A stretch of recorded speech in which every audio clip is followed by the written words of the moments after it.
மக்களவை எதிர்க்கட்சித் தலைவர் ராகுல் காந்தி இன்னும் சற்று நேரத்தில் செய்தியாளர்களை சந்திப்பார் என சொல்லப்பட்டிருக்கக்கூடிய நிலையில் வாக்கு திருட்டு தொடர்பாக இன்னும் சற்று நேரத்தில் செய்தியாளர்களை சந்தித்து பல்வேறு விஷயங்கள் குறித்து பேச வாய்ப்பிருப்பதான அந்த செய்தியை நாம் பார்த்து வருகிறோம். விவரங்களை நம்முடைய செய்தியாளர் சுப்புராமன் வழங்க நாம் கேட்கலாம்.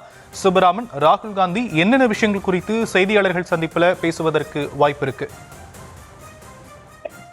வணக்கம். ஏற்கனவே மக்களவை எதிர்க்கட்சி தலைவர் ராகுல் காந்தி செய்தியாளர் சந்திப்புகள் நடத்தி இந்த வாக்கு திருட்டு, குறிப்பாக எந்தெந்த தொகுதிகளில் வாக்கு திருட்டு நடைபெற்றிருக்கிறது, அது எப்படி நடைபெற்றிருக்கிறது, அந்த வாக்காளர் பட்டியலில் குறிப்பிடப்பட்டிருக்கக்கூடிய அந்த தந்தையின் பெயர், அதே போல அந்த வீட்டின் முகவரி, இதெல்லாம் தவறாக இருக்கிறது. ஒரு வீட்டில் 43 வாக்குகள் இருக்கிறது, அந்த வீட்டிற்கு எண் என்பது 0வாக இருக்கிறது என்பது குறித்து பல்வேறு தகவல்களை கடந்த சில மாதங்களாக செய்தியாளர்களை சந்தித்து முன்வைத்து வருகிறார்.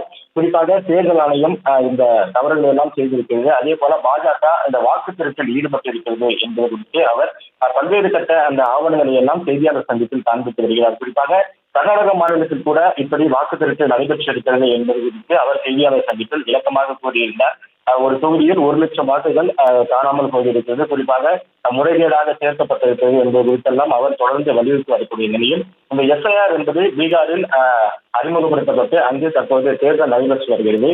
அதற்கு அடுத்தபடியாக இந்திய தேர்தல் ஆணையம் 12 மாநிலங்களில் இந்த எஸ்ஐஆர், அதாவது இந்த சீர்திருத்த பணிகளை மேற்கொள்ள உத்தரவிட்டு அதற்கான பணிகள் நேற்றிலிருந்து தொடங்கி இருக்கிறது.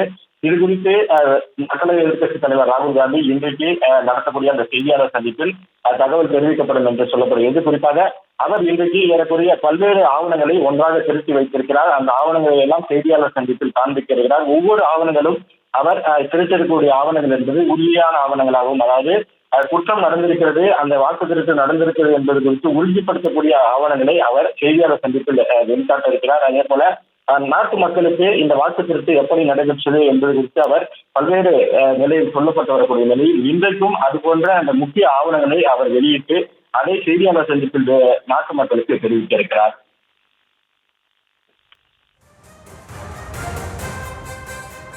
தற்போதைய விவரங்களுக்கு நன்றி சுப்புராமன்.